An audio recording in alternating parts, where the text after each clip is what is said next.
Hello and welcome to this edition of EcoSMART. I'm your host, Sandra Manning. Have you noticed that everywhere you look, people are talking about going green? Well, we'll find out why this was the buzz at this year's home show. And then we'll fly over to the airport to learn about an unusual recycling project. But first, we'll see why the future of the Tallahassee Fire Department is brighter than ever.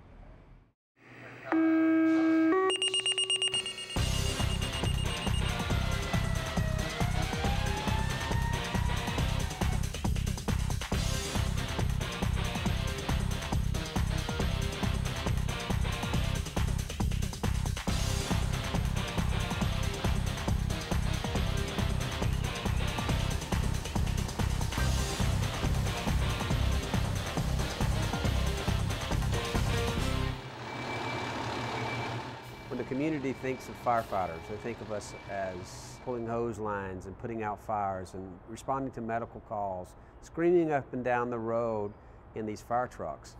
But what they don't think about is the time that is spent at the station. Our lives here at the fire station is very similar to home life. We cook, we clean, we take showers, and we use energy while we're here. One of the big energy users that we all are aware of is making hot water. You know, it costs money and energy to make that hot water.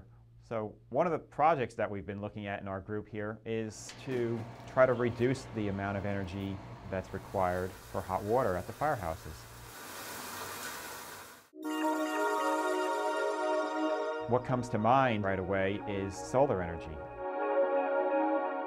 We've been working with the fire department over the last year or so, going from station to station, looking for the best places to put solar energy equipment. We're looking at both photovoltaic, which is making electricity directly from the sun, and what we call solar thermal, which is about making hot water with the sun. Although both of them are effective, what we're finding is that it's much more effective both on cost and the ability to capture the energy and use it to use the sun to heat up water. And that's solar thermal. One of the other reasons that we looked at firehouses is because they all have a nice big open rooftop, which is a great place to set up solar energy equipment. We installed what we call a thermosiphon system, which is a tank that's mounted on the roof with its collectors so that it's all one unit. We use the existing hot water heater as a storage tank and take the lower element out of service so that the upper element remains in as a booster. And then that provides roughly 80 plus, say, 40 gallons, 120 gallons of solar thermal hot water to the fire station. If you think of a traditional family of four with hot water needs, uses around 3,500 kilowatt hours a year. Think of a fire station as a family of five, and they're going to use a little bit more, and you think about the number of showers that they have because of their calls, they make great candidates for solar thermal. One of the main advantages of solar water heating over traditional electric water heating is that industry standards say you save about 70% of your energy costs by using a solar hot water heater than you do a traditional electric hot water heater. And so when we look at those savings across the year, that adds up to quite a bit on 15 stations. I think you'll find that as you talk to our fire departments, the firemen it's been seamless to them that they've gone solar. There's not much of a difference for the firefighter, which is a good thing, because what we're wanting is a seamless approach to this where we're finding that it's a valid option, and that's a great message to get out to the public, that this is workable.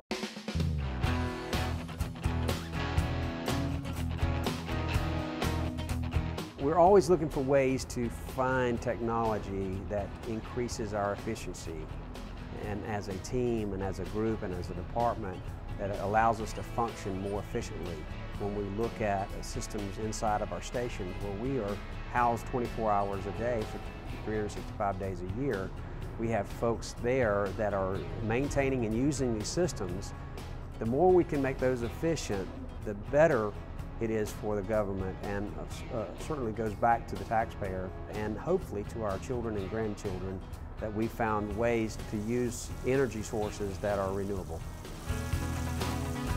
So we have started on this journey towards a more efficient, reliable, and renewable energy source that we hope we can expand on.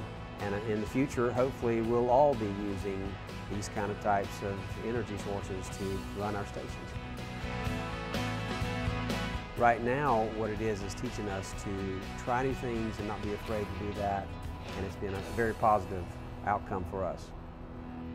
The results so far have been really impressive. In fact, in one situation we found that there was a mistake basically was made, and the electricity wasn't turned back on the backup water heater, and the fire department never reported that they had a problem with getting enough hot water from just the solar water heating.